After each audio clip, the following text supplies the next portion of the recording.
Billion-Dollar Marriage in Dubai by Dion Robinson. Chapter 1. Inside a women's prison in Dubai, a woman with honey skin tone is dragged by guards as they both have one arm each. She is wearing an abaya, and her face is covered. The police put her in a room and force the woman to sit at the table. Dubai's chief of police walks into the room and slams a document in Arabic on the table. Both then stand at the door in a sentinel stance. "Sign," the chief replied. "What is this?" the woman whimpered. "Sign," the chief demanded in a louder tone. "I am not signing anything. I can't read this. This is a confession for committing fornication. I am not signing this. I am married." Upon her refusal, the chief backhands the woman. The woman starts crying. "You better sign, or it will get worse for you," the chief replied in an emotionless tone. "I have done nothing wrong," the woman replied. The chief walks over to the woman and buries his fist into her stomach. The blow causes the woman to hunch over as she attempts to gasp for air. "I have short patience with godless women," the woman cries with silent whimpers as she grabs the pen. Her hands are shaking as she signs her name. The chief says something in Arabic to the police under his command at the door. They both once again grab the woman by the arms and drag her out of the room. They both speak Arabic until they reach a cell that is decrepit and not fit for human occupancy. One police stood at the prison cell, holding the door open. The two guards throw the woman into the cell, causing her to tumble onto the floor. The guard slams the jail doors, giving the bars a loud metallic sound. She quickly gets up and runs to the jail doors. "What have I done wrong?" "You will be charged for prostitution and fornications. Call my husband." "What we heard, you have no husband," the guard replied as he walked away. The woman sits on the floor and starts crying. "Candy apple. I never thought that I would end in some decrepit prison half a world away. My name is Candy Apple, by the way. Well, that is not my real name. My real name is Candace Red. I am an American-born woman from Detroit, Michigan. How I ended up in the situation is a long story. 3 months earlier. Before I began, let me just say that I have not always been a Muslim. I am an escort. 3 years ago, I used to work in a strip club. Candy Apple was my stage name. I worked there for a year, but swinging on a pole, ass clapping, and twerking was too much work. Especially when broke dusty-ass men just wanted to throw $1 bills on the stage. Not to mention shady club owner taking 30% for his cut and paying a DJ $100 to play a song of my choice for my solo dance number. It was just not worth it. I needed something bigger and better. That is when I met a woman named Carmen Knight. Carmen was this Jamaican madam who ran an escort business. I was glad when I met her. I worked for her for 2 years. Her cut was 45% of my earnings for fucking and being an arm piece for rich men. Yet, my payout was higher. I still was able to take home $30,000 a month. Carmen had retired from the business to focus on building her wine company in Jamaica. My journey to Dubai began a few months ago. Carmen's successors, Solstice and Equinox had set me up with a wealthy tycoon named Mujahid ibn Abbasi. His father owned a global food export called Salam Foods Incorporated. Solstice and Equinox expressed to me that they had a new client that was looking for some discreet fun. I said yes without hesitation. $5,000 was immediately transferred into my bank account.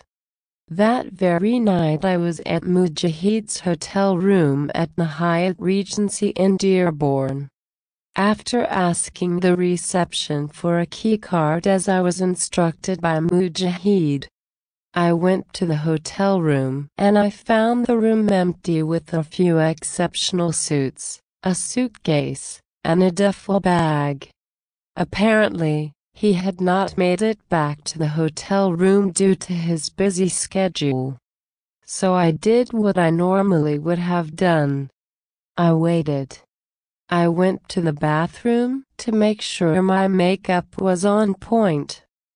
The dark red matte lipstick matched my dress, which gave my honey skin tone the desired contrast. It was about an hour before Mujahid arrived. When I heard Mujahid use his key card, I presented myself on the bed like a dinner centerpiece. I could tell Mujahid was tired and he needed me to relieve some stress. Every Saturday night Mujahid made sure he was on my schedule. Within 2 months, Mujahid was infatuated with me and coveted to have me to himself. There I was standing in the mansion's office with Solstice and Equinox. They both sat next to each other as they presented an offer to me. "Are you serious? I can't leave the county. I have responsibilities here. It would be good business for us. And this is an opportunity for you to make more money than you can ever imagine," Equinox replied. "What does Mujahid expect from this arrangement? He wants you to live with him.